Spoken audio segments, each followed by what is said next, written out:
بسم اللہ الرحمن الرحیم۔ میں ہوں ڈاکٹر جمیل انور، اور آج ہم حضور صلی اللہ علیہ وسلم کے جو روزمرہ کے معمولات ہیں، جو ان کے ڈیلی روٹین ہیں، ان میں جو طلوع آفتاب سے ظہر تک کا وقت ہے، اس کو دیکھیں گے کہ حضور صلی اللہ علیہ وسلم اس دوران میں اپنا وقت کیسے گزارتے تھے اور وقت کی تنظیم جو ہے وہ کیسے کرتے تھے۔ تو جیسے ہی طلوع آفتاب ہوتا تو حضور صلی اللہ علیہ وسلم مسجد تشریف لے آتے، جو صحابہ بھی آ جاتے مسجد میں، اور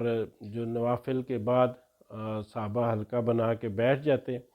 اور اس میں یہ نشست تھوڑی لمبی ہوتی، اور اس میں حضور صلی اللہ علیہ وسلم جو ان پہ وحی نازل ہوتی، جو نئے احکامات اللہ تعالیٰ کی طرف سے آتے، وہ صحابہ کو سناتے، اور پھر ان کے مسائل جو ہیں کچھ ان پہ بات ہوتی۔ پھر آئندہ کی جو حکمت عملی، کوئی جنگی حکمت عملی یا کوئی اور جو ہے وہ حکومت چلانے کے حوالے سے جو بھی معاملات چل رہے ہوتے تھے، اس پہ مذاکرہ ہوتا، گروپ ڈسکشنز ہوتی، مشاورت ہوتی، اور پھر اس کی بنیاد پہ حضور صلی اللہ علیہ وسلم احکامات جاری کرتے ہیں۔ اسی دوران جو ہے وہ جو نو مسلم ہوتے تھے، وہ تشریف لے آتے تھے، حضور صلی اللہ علیہ وسلم ان سے خصوصی ملاقاتیں کرتے تھے، ان کو جو ہدایات جاری کرنی ہوتی تھی وہ جاری کرتے۔ جو نومولود بچے ہوتے تھے وہ لوگ لے کے آتے، اور حضور صلی اللہ علیہ وسلم جو ہے وہ ان کے لیے دعا کرتے، ان کے جو ہے وہ کوئی ہدایات دینی ہوتی تو وہ ہدایات دیتے۔ تو یہ جو سارے معاملات ہیں، اس میں پھر تعلیم و تعلم کا ایک سلسلہ چلتا رہتا تھا۔ یہ نشست تھوڑی طویل ہوتی تھی، اور پھر جو بھی احکامات ہوتے تھے دن کے، وہ لے کے صحابہ کرام جو ہے وہ اپنی اپنی جو معاشی تگدو ہے، جو معاشی ایکٹیویٹیز ہیں، ان کے لیے چلے جاتے۔ اور حضور صلی اللہ علیہ وسلم بھی بازار کا چکر لگاتے، کچھ صحابہ ان کے ساتھ ہو جاتے، اور جو بازار کے جو بھی معاملات ہیں ان کو دیکھتے، راستے میں لوگوں سے ملتے، بچوں سے ملتے، اور پھر جو ہے وہ گھر تشریف لے آتے۔ اور یہ جو دوسرا مرحلہ ہے، گھر میں تشریف جب لاتے تو اپنے گھر والوں کے ساتھ وقت گزارتے، ان کی خبر گیری لیتے، اور اگر کسی کام میں معاونت کرنی ہوتی یا ضرورت ہوتی تو حضور صلی اللہ علیہ وسلم جو ہے وہ اپنے گھر والوں کے ساتھ کام میں مشغول ہو جاتے۔ اسی دوران اگر رشتہ داروں میں سے یا پڑوسیوں میں سے کسی کے گھر جانا ہوتا، کسی کی تیمارداری کرنی ہوتی، تو حضور صلی اللہ علیہ وسلم تشریف لے جاتے، اپنی ازواج مطہرات جو ہے وہ ان کے گھروں میں جاتے، ان سے معلومات لیتے، خصوصاً حضرت فاطمہ رضی اللہ تعالیٰ عنہ کے گھر جاتے اور ان کے ساتھ کچھ وقت گزارتے۔ اور یہ وہ وقت ہوتا تھا کہ اس میں کچھ خواتین جو ہے وہ آ جاتی تھیں،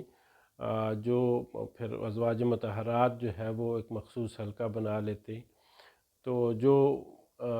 مسائل تھے خواتین سے متعلق، جو وہ مسجد نبوی میں جا کے پوچھ نہیں سکتی تھیں، تو یہاں پہ گھر پہ آ کے وہ معاملات پوچھتیں، اور حضور صلی اللہ علیہ وسلم پھر جو ہے وہ ازواج مطہرات کے ذریعے جو کچھ مسائل اور کچھ ڈائریکٹ مسائل جو ہیں وہ ان کی ہدایات جاری کرتے، ان کے بارے میں بتاتے، اور پھر خواتین جو ہے وہ اس دوران جو ایک تعلیم و تعلم کا ذریعہ ان کے ساتھ رہتا۔ اس کے بعد جو ہے وہ ظہر سے پہلے جو ہے وہ حضور صلی اللہ علیہ وسلم اگر کچھ کھانا تناول فرماتے تو ایک لازمی کام یہ کرتے کہ وہ کیلولہ کرتے، پاور نیپ، تقریباً آدھے گھنٹے کے قریب جو ہے وہ یہ ضرور حضور صلی اللہ علیہ وسلم کی زندگی کا مستقل معمول رہا ہے کہ وہ کیلولہ ضرور کرتے تھے۔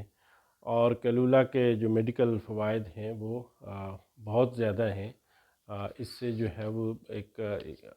آدھے دن کی جو زندگی ہے جو ریفریش ہو جاتی ہے، اور انسان کی جو طاقت ہے دوبارہ بحال ہو جاتی ہے،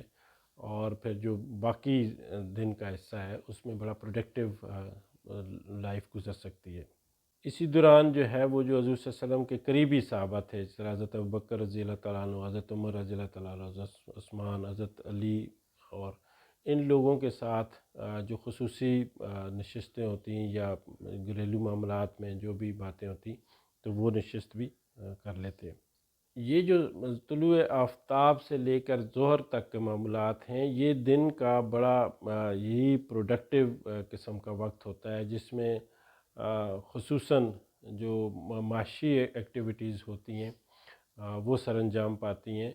اور اس کو اس ترتیب سے وہ حضور صلی اللہ علیہ وسلم اپنی زندگی میں ادا کرتے تھے۔ اس سے ہم یہ سبق سیکھ سکتے ہیں کہ ہم نے جو صبح و طلوع آفتاب کے ساتھ ہی جو پلاننگ کرنی ہوتی ہے، جو آئندہ کی حکمت عملی ہے، جو لائے عمل ہے، اس کو طے کر لینا چاہیے، اور پھر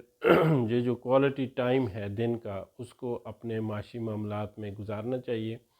اور پھر ظہر سے پہلے جو ہے وہ ایک کلولہ جو ہے، پاور نیپ جو ہے، وہ اس کو کرنا چاہیے، تاکہ جو ہے وہ ریفریشمنٹ آ جائے، وقت پہ کھانا کھانا، وقت پہ جو کام کرنے سارے۔ اور ایک حضور صلی اللہ علیہ وسلم کی زندگی کو اگر ہم دیکھیں تو وہ نمازوں کے ساتھ وہ طے ہوتی تھی، وہ نمازیں فوکس ہوتی تھیں، اور اس کے مطابق جو ہے وہ باقی ٹائم شیڈول جو ہے وہ طے ہوتا تھا۔ تو یہ اس طرح کے اگر آپ معاملات حضور صلی اللہ علیہ وسلم کی زندگی سے اپنی زندگی میں لے آئیں تو ہماری زندگی جو ہے وہ بہت پروڈکٹیو اور مفید ہو سکتی ہے۔